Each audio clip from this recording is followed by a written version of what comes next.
Guys, welcome back to my channel and welcome to my kitchen. If you're new here, you're very welcome. Thank you very much for joining me today. My name is Nosa Girl.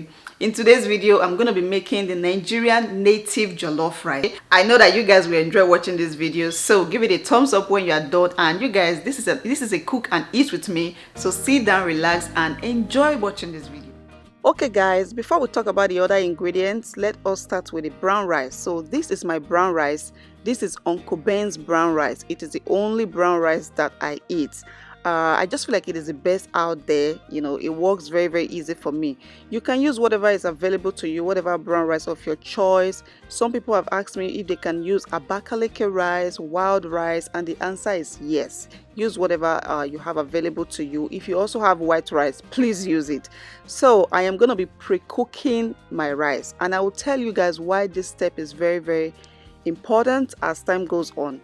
First of all, I'll wash it just the same way you wash your white rice. I usually wash mine at least 2 or 3 times, and then I'll transfer it into my pressure pot. Now this step, this pressure pot is probably the most important part of cooking your brown rice.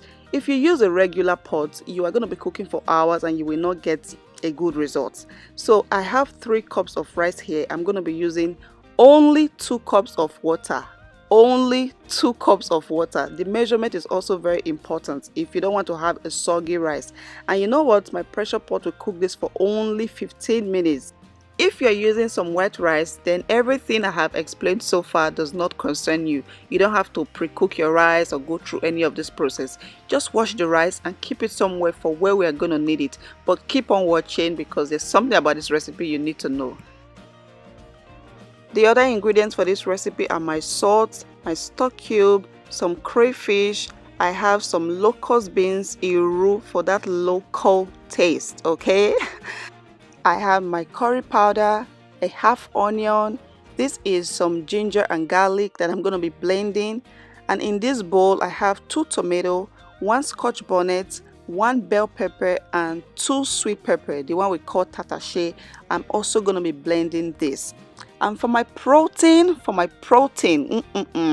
in this bowl I have some pomo cow skin already washed and cut, and I also have some snail also already washed and cut. I also have some dried fish. This is dried kpanla fish, by the way.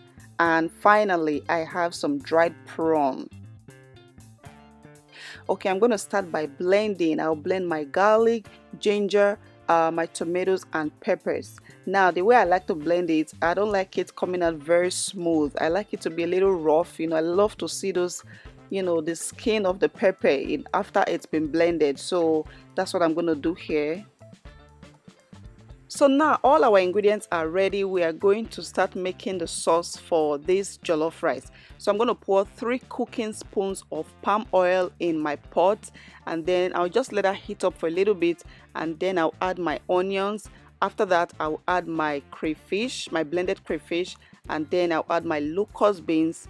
I'll give that a nice little stir for about a minute, and then I will introduce my blended peppers and tomatoes. And I'll just give that a very good, quick stir, and I'll cover my pot and let it cook until all the water dries out. I'm cooking on a medium to high heat. Okay guys, our rice is done. Now I waited for all the pressure to leave before I opened the pot. So this is like 25 minutes later. So let us see what the rice is looking like. This is what it looks like. You guys, it is right now 85% done. Okay, not 100%, 85%.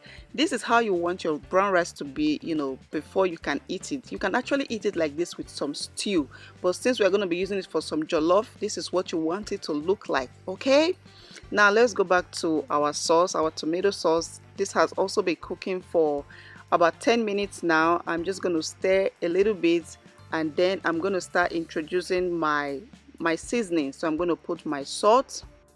Next is my Maggi seasoning cube. I actually use 3 seasoning cube for this recipe. And then I'm going to add my curry powder. I didn't even measure this curry powder, I just put plenty. And then I'm also going to put my meat, so that's my cow skin and my snail. And then the next is my prawn, and finally my deboned dry fish. Yes, I removed all the bones. So I'm just going to stir this together. You guys can see there is no water, no liquid in it. So this is some beef stock that I have before. Now, if you're using white rice, at this point, just pour all that beef stock in there before you add your rice. But I'm using some brown rice and we have already pre-cooked the brown rice. So I'm just going to take 2 cooking spoons of this stock and add to the tomato sauce. Only 2 cooking spoons. If you pour all that water in there and then you add your rice, you're gonna end up eating porridge or soup. So just 2 cooking spoons is enough. And then I'm going to cover the pot again and let it simmer for just a minute. So guys, this is 1 minute later and we are finally ready to introduce our rice. The rice is the last thing that comes in this cooking. Yes, if you're using white rice, you should put it the same time you put your beef stock, or if you're using regular water. So I'm just going to scoop my rice into the pot, and as you guys can see, I'm not going to pour everything into the pot once. No, we want to see if the sauce is enough to take the rice. So I'll just put just a little bit, and then I will stir that together. And yes, there's room for more rice to come in, so I'm going to add some more rice again. At this point, I am cooking on low heat. Yes, very low heat. You don't need a lot of heat from this point on because, like I said, the rice is almost completely done. So I'm just going to keep stirring this, and then I'll add some sweet pepper and some onions and my spinach, and finally some dried scent leaf. Yes, if you have fresh vegetables like fresh pumpkin or fresh scent leaf, you can use those. So guys, from this point on, I'm just going to keep stirring for the next 1 minute. I am not going to add any water. Nope, it is going to ruin everything. You guys can see the rice already looks perfectly well cooked right now. It doesn't look any different from white rice at this point. Are you guys seeing what I am seeing? Yes. So after this, I'm going to cover the pot and just let that heat to merge and cook everything together for another 5 minutes on very low heat. I have to emphasize very low heat. Don't add water. Cover it and leave it there for 5 minutes, and then this is what we would have: a perfectly well cooked brown rice, jollof rice, party rice. Bring all the terms together. The rice came out so good, so yummy, so delicious. I actually ate this thing for 3 days straight. Yes, I was eating rice non-stop.